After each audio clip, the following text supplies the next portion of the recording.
ನದಿಯಲ್ಲಿ ಮೊಸಳೆ ದಾಳಿಗೆ ಕುರಿಗಾಹಿ ಬಲಿ ಪ್ರಕರಣ ಸಂಬಂಧ ಕುರಿಗಾಹಿ ಮರಿಯಪ್ಪ ಮೃತದೇಹಕ್ಕಾಗಿ ಶೋಧ ಮುಂದುವರಿಸಲಾಗಿದೆ. ಅಗ್ನಿಶಾಮಕ ಅರಣ್ಯ ಇಲಾಖೆ ಸಿಬ್ಬಂದಿ ಬೆಳಗ್ಗೆಯಿಂದಲೇ ಶೋಧ ಕಾರ್ಯಾಚರಣೆ ಆರಂಭಿಸಿದ್ದಾರೆ. ಶೋಧ ಕಾರ್ಯಾಚರಣೆಗೆ ನುರಿತ ಮೀನುಗಾರರು ಕೂಡ ಸಾಥ್ ನೀಡಿದ್ದಾರೆ. ಇನ್ನು ಸ್ಥಳದಲ್ಲಿ ಮೃತ ಮರಿಯಪ್ಪ ಕುಟುಂಬಸ್ಥರ ಆಕ್ರಂದನ ಮುಗಿಲು ಮುಟ್ಟಿದೆ. ಶಹಾಪುರ ತಾಲೂಕಿನ ತುಮಕೂರು ಗ್ರಾಮದ ಮರಿಯಪ್ಪ ಕೃಷ್ಣಾ ನದಿ ದಡದಲ್ಲಿ ನೀರು ಕುಡಿತಾ ಇದ್ದಾಗ ಮೊಸಳೆ ದಾಳಿ ಮಾಡಿದೆ.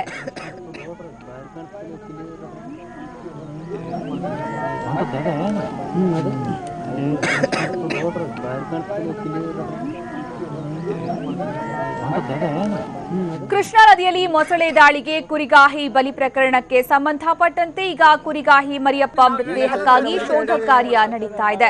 ಮರಿಯಪ್ಪನನ್ನ ಮೊಸಳೆ ಹೊತ್ತೊಯ್ದು 24 ಗಂಟೆಗಳು ಕಳೆದಿದ್ದು ಶೋಧ ಕಾರ್ಯ ಇನ್ನೂ ಕೂಡ ನಡೀತಾ ಇದೆ. ಅಗ್ನಿಶಾಮಕ ಹಾಗೆ ಅರಣ್ಯ ಇಲಾಖೆ ಸಿಬ್ಬಂದಿ ಬೆಳಗ್ಗೆಯಿಂದಲೇ ಶೋಧ ಕಾರ್ಯದಲ್ಲಿ ತೊಡಗಿದ್ದಾರೆ.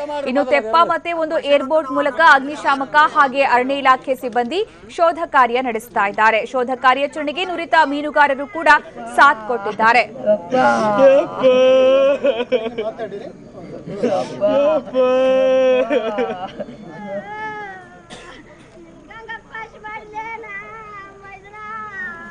ಈ ಬಗ್ಗೆ ಹೆಚ್ಚಿನ ಮಾಹಿತಿ ನೀಡ್ತಾರೆ ನಮ್ಮ ಪ್ರತಿನಿಧಿ ಅಮೀನ್.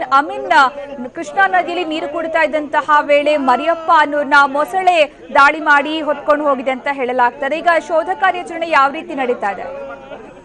ಹೌದು ಸುಖಾನ, ಏನಂದ್ರೆ ಮರಿಯಪ್ಪ ಎಂಬ ಕುರಿಗಾಯಿ ನಿನ್ನೆ ಮಧ್ಯಾಹ್ನ ವೇಳೆಯಲ್ಲಿ ಅದೇ ಬಾಯಾರಿಕೆ ಆದ ಕಾರಣಕ್ಕಾಗಿ ಕೃಷ್ಣಾ ನದಿಯ ದಡದಲ್ಲಿ ಹೋಗಿ ನೀರು ಕುಡಿಯಕ್ಕೆ ಹೋಗಿರ್ತಾನೆ. ಆ ಸಂದರ್ಭದಲ್ಲಿ ಮೊಸಳೆ ಒಂದು ಬಂದು ಆತನ ಮೇಲೆ ದಾಳಿ ಕೂಡ ಮಾಡುತ್ತೆ. ದಾಳಿ ಮಾಡಿದ ತಕ್ಷಣ 7-8 ಮೊಸಳೆಗಳು ಮತ್ತು ಬೇರೆ ಮತ್ತೆ 7-8 ಮೊಸಳೆಗಳು ಬಂದು ಅವರ ಮೇಲೆ ಅಟ್ಯಾಕ್ ಕೂಡ ಮಾಡುತ್ತೆ. ಸೊ ಆ ಒಂದು ಘಟನೆ ನಡೆದು 24 ಗಂಟೆ ಕಳೆದಿವೆ. ಆದ್ರೆ ಇಲ್ಲೂ ಕೂಡ ಶೋಧ ಕಾರ್ಯ ನಡೀತಾ ಇದೆ. ಆದ್ರೆ ಇನ್ನೂವರೆಗೂ ಕೂಡ ಏನು ಕುರಿಗಾಯಿ ಮರಿಯಪ್ಪನ ದೇಹದ ಬಗ್ಗೆ ಯಾವುದೇ ಕೂಡ ಸುಳಿವು ಸಿಗ್ತಿಲ್ಲ. ಆದ್ರೆ ಸದ್ಯ ಈಗ ಆತನ ದೇಹದ ಮೇಲೆ ಇರುವ ಚರ್ಮ ಮತ್ತು ಆತ ಹಾಕಿಕೊಂಡಿರುವಂತ ಒಳ ಉಡುಪು ಒಂದು ಸಿಕ್ಕಿರುವಂತ ಮಾಹಿತಿ ಲಭ್ಯವಾಗ್ತಿದೆ.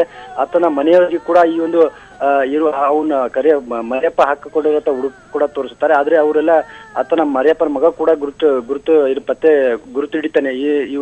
ಇದು ನಮ್ಮ ತಂದೆಯ ಹಾಕಿಕೊಂಡಿರುವಂತ ಒಳ ಉಡುಪಾಗಿದೆ, ನಮ್ಮ ತಂದೆ ಇಲ್ಲೇ ಇರಬಹುದು, ನಮ್ಮ ತಂದೆಯ ಶವ ಇಲ್ಲೇ ಇರಬಹುದು ಅನ್ನುವಂಥ ಕೂಡ ಆಕ್ರಂದ ಕೂಡ ವ್ಯಕ್ತಪಡಿಸುತ್ತಾರೆ. ಆದ್ರೆ ನಿರಂತರವಾಗಿ ಇನ್ನೂ ಕೂಡ ಶೋಧ ಕಾರ್ಯ ನಡೀತಾ ಇದೆ.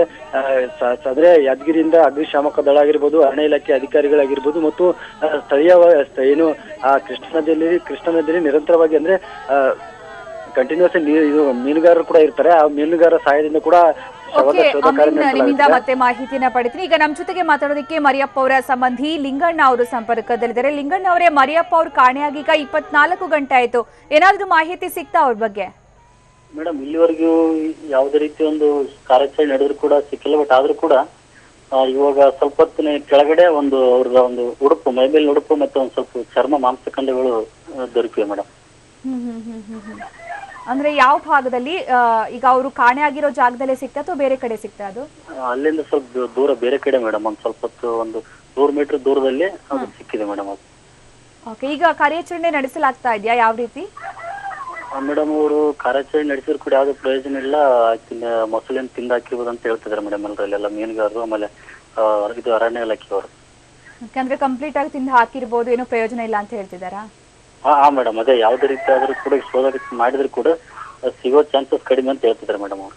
ಓಕೆ, ಎಷ್ಟೊತ್ತಿಗೆ ಈ ದಾಳಿ ಆಯ್ತು? ಯಾವ ರೀತಿ ಆಯ್ತು ಲಿಂಗಣ್ಣ ಅವರೇ? ಹಾ ಮೇಡಮ್, ಎಷ್ಟೊತ್ತಿಗೆ ಆಯ್ತು ಈ ಘಟನೆ? ಯಾವ ರೀತಿ ಆಯ್ತು? ನಿನ್ನೆ ಮೇಡಮ್ ಮಧ್ಯಾಹ್ನ 1:30 ಸುಮಾರು ನದಿ ಹತ್ರ ಕುರಿಗಳಿಗೆ ನೀರು ಕುಡಿಸಿ ತಾವು ನೀರು ಕುಡಿಯೋ ಸಂದರ್ಭದಲ್ಲಿ, ಜಳಕ ಮಾಡೋ ಸಂದರ್ಭದಲ್ಲಿ ಘಟನೆ ನಡೆದಿದೆ ಮೇಡಮ್. ಈಗ ಹಾಗಿದ್ರೆ ಕಾರ್ಯಾಚರಣೆ ಇನ್ನೂ ಕೂಡ ಮುಂದುವರಿಸ್ತಾ ಇದ್ದಾರೆ ಅಗ್ನಿಶಾಮಕ ದಳದವರೆಲ್ಲ? ಹಾ ಮೇಡಮ್, ನಡೆಸ್ತಿದ್ದಾರೆ, ಕಾರ್ಯಾಚರಣೆ ನಡೆಸ್ತಿದ್ರೆ. ಆದ್ರೂ ಕೂಡ ಸಿಗೋದು ಕಷ್ಟ ಅಂತ ಹೇಳ್ತಿದ್ದಾರೆ ಮೇಡಮ್. ಆದ್ರೂ ಕೂಡ ಪಾಪ ಎಲ್ಲ ಅವರು ಬಹಳಷ್ಟು ಕುಟುಂಬದವರು ಬಹಳಷ್ಟು ನೊಂದ್ಕೊಂಡಿದ್ದಾರೆ. ನಮ್ಗೆ ಹೇಗಾದ್ರು ಮಾಡಿ ಆ ಒಂದು ಮೃತದೇಹನ ಹುಡುಕಿ ಕೊಡಿ ಅಂತೇಳಿ ಅವರು ಎಲ್ಲರಿಗೂ ಹತ್ರ ಬೇಡ್ಕೊಳ್ತಿದ್ದಾರೆ. ಈಗ ಏನೇನ್ ಸಿಕ್ತು? ಅದೇನೋ ಕಾರ್ಯಾಚರಣೆ ಸಂದರ್ಭದಲ್ಲಿ ಸಿಕ್ತು ಅಂತ ಹೇಳಿದ್ರಲ್ಲ, ಏನೇನ್ ಸಿಕ್ತು? ಹಾ ಮೇಡಮ್, ಅವ್ರ ಮೈಮೇಲಿರೋ ಬಟ್ಟೆ ಸಿಕ್ಕಿದೆ ಮೇಡಮ್. ಮತ್ತೆ ಒಂದ್ ಕಡೆ ಅವ್ರದ್ದು ಮೈಮೇಲೆ ಮಾಂಸಖಂಡ ಚರ್ಮ ಅದು ಕೂಡ ದೊರಕಿದೆ. ಅದನ್ನ ಇನ್ವೆಸ್ಟಿಗೇಷನ್ ಕಳಿಸ್ತು ಅಂತ ಹೇಳಿದಾರೆ ಮೇಡಮ್ ಎಲ್ಲ. ಓಕೆ, ಅಂದ್ರೆ ಅದು ಮರಿಯಪ್ಪ ಅವ್ರದ್ದು ದೃಢ ಆಯ್ತಾ ಈಗ? ಅವ್ರ ಮಕ್ಕಳೆಲ್ಲ ಹೇಳ್ತಿದಾರೆ ಮೇಡಮ್, ಇದು ನಮ್ದೇ ನಮ್ಮ ತಂದೆಯವ್ರದ್ದು ಅಂತ ಹೇಳಿ ಆಲ್ರೆಡಿ ಈಗ ಹೇಳಿದಾರೆ ಮೇಡಮ್ ಎಲ್ಲ. ಓಕೆ ಓಕೆ, ಧನ್ಯವಾದ ಲಿಂಗಣ್ಣ ಅವರೇ ನಮ್ಮ ಜೊತೆ ಇಷ್ಟೊತ್ತು ಮಾತಾಡಿದ್ದಕ್ಕಾಗಿ. ಈಗ ನಮ್ಮ ಜೊತೆಗೆ ಮಾತಾಡೋದಕ್ಕೆ ಸ್ಥಳೀಯರಾಗಿರುವಂತಹ ಫಕೀರ್ ಅಹಮದ್ ಅವರು ಸಂಪರ್ಕದಲ್ಲಿದ್ದಾರೆ. ಫಕೀರ್ ಅಹಮದ್ ಅವರೇ, ಕಾರ್ಯಾಚರಣೆ ಇನ್ನೂ ಕೂಡ ಮುಂದುವರೆದಿದೆ ಅಂತ ಹೇಳಲಾಗ್ತದೆ, ಯಾವ ರೀತಿ ಇದೆ ಅಲ್ಲಿ ಪರಿಸ್ಥಿತಿ? ಮೇಡಮ್ ಅದು ಕಾರ್ಯಾಚರಣೆ ಇವಾಗ 24 ಗಂಟೆ ಆಯ್ತು ಮೇಡಮ್. ಇವಾಗ ಹ್ಮ್ ಒಂದು ಸರಿಯಾದ ಒಂದು ಬೋಟಿನ ವ್ಯವಸ್ಥೆ ಇಲ್ಲ ಮೇಡಮ್ ಅಲ್ಲಿ, ಯಂತ್ರದ್ದು ಬೋಟ್ ಇದ್ರು. ಮತ್ತೆ ಒಂದು ಈಜು ತಜ್ಞರನ್ನು ಕೂಡ ಬಂದಿಲ್ಲ ಮೇಡಮ್ ಅಲ್ಲಿ, ನುರಿತ ಈಜು ತಜ್ಞರು. ಹ್ಮ್ ಇಲ್ಲಿ ಸುತ್ತಮುತ್ತ ಇರ್ತಕ್ಕಂತ ಒಂದು ಮೀನುಗಾರಿಕೆ ಕರೆಸಿ ಇಲ್ಲಿ ಒಂದು ಕಾರ್ಯಾಚರಣೆ ನಡೆಸಲಾಗತ್ತಾರ ಮೇಡಮ್. ಹ್ಮ್ ಹ್ಮ್ ಆದ್ರೆ ಸರಿಯಾದ ಒಂದು ಕಾರ್ಯಾಚರಣೆ ಇಲ್ಲ ಮೇಡಮ್. ಇವಾಗ ಏನೋ ಒಂದು ಆ ದಡದಲ್ಲಿ ಒಂದು ಅವ್ರದ್ದೊಂದು ಒಳ ಉಡುಪು ಚಡ್ಡಿ ಮತ್ತೆ ಒಂದ್ ಸ್ವಲ್ಪ ಮಾಂಸಖಂಡ ಸ್ವಲ್ಪ ಸಿಕ್ಕಿದೆ ಅಂತೆ ಮೇಡಮ್, ಅದನ್ನ ತಂದಿದ್ದಾರೆ.